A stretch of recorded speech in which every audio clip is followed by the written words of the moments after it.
Hi friends, this is doctor Shikha Gupta from Diva hospital and IVF centre Jaipur. तो मैं आपको आज ये बताने वाली हूँ कि हर सोनोग्राफी में अगर डिलीवरी की डेट अलग अलग आती है तो क्या करना चाहिए। ये बहुत ही कॉमन क्वेश्चन है कि मैम डिलीवरी डेट तो इसके अंदर 7th मंथ की सोनोग्राफी में 10 आ रही है और 9th मंथ की सोनोग्राफी के अंदर 3 आ रही है और 3rd मंथ की सोनोग्राफी में 5 आ रही है। तो फिर फाइनली डिलीवरी डेट हमारी है कौन सी। देखिए, डिलीवरी डेट या ईडीडी या एक्सपेक्टेड डेट ऑफ डिलीवरी का मतलब होता है 40 वीक्स ऑफ प्रेगनेंसी।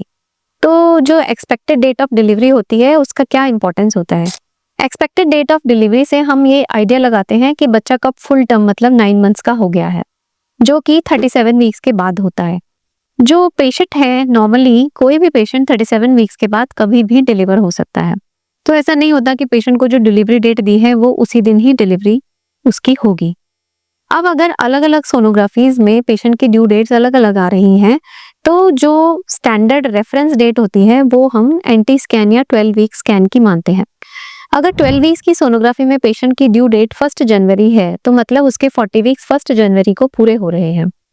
अगर पेशेंट की 7 वीक्स की सोनोग्राफी में यही डेट अगर 5 जनवरी आ रही है तो भी हम 12 वीक्स की जो सोनोग्राफी होती है उसमें जो ड्यू डेट दी होती है उसी से ही हम हमारे डिसीजंस लेते हैं। ड्यू डेट से ही सारे डिसीजंस लिए जाते हैं पेशेंट से रिलेटेड, डिलीवरी से रिलेटेड, जिसके बारे में कि मैं आपको थोड़ा सा देर में इलैबोरेट करूंगी। और कौन कौन सी चीजें हैं जिससे हम पेशेंट की ड्यू डेट के बारे में जान सकते हैं। उसके अलावा पेशेंट जिनके रेगुलर साइकिल्स हैं, जिनके रेगुलर पीरियड्स हैं, उनकी जो लास्ट मेंस्ट्रुअल साइकिल का जो फर्स्ट डे ऑफ पीरियड्स होता है, जिसको कि हम लास्ट मेंस्ट्रुअल पीरियड या एलएमपी कहते हैं, उस डेट में अगर हम 9 मंथ्स और 7 डेज जोड़ देते हैं तो फिर उससे पेशेंट की ड्यू डेट निकल आती है। जैसे कि एक पेशेंट है जो कि जिसके रेगुलर साइकिल्स हैं 28 टू 32 डेज के साइकिल्स हैं, उसका अगर एलएमपी या लास्ट मेंस्ट्रुअल पीरियड या पीरियड का पहला दिन 1 जनवरी है तो उसकी जो ड्यू डेट है वो उसमें 9 मंथ्स जोड़ देंगे तो अक्टूबर आ जाएगा और 7 डेज जोड़ देंगे तो 8th आ जाएगी। तो 8 अक्टूबर उसकी ड्यू डेट हो गई। 8 अक्टूबर का मतलब ये नहीं है कि उसकी डिलीवरी उसी दिन होगी, उसका मतलब ये है कि वो उस दिन उसके 40 वीक्स पूरे हो जाते हैं। और अगर प्रेगनेंसी 40 वीक्स के बियॉन्ड जाती है तो हमें ज़्यादा वेट नहीं करना, हमें उसको डिलीवर करा देना है ताकि बच्चे को कोई कॉम्प्लिकेशंस नहीं हो। और अगर पेशेंट की यही डिलीवरी जो है वो 36 वीक्स के पहले, मतलब जो हमने 8 अक्टूबर कैलकुलेट किया, अगर उसकी डिलीवरी 8 सितंबर से पहले हो जाएगी तो फिर वो प्री टर्म कहा जाता है।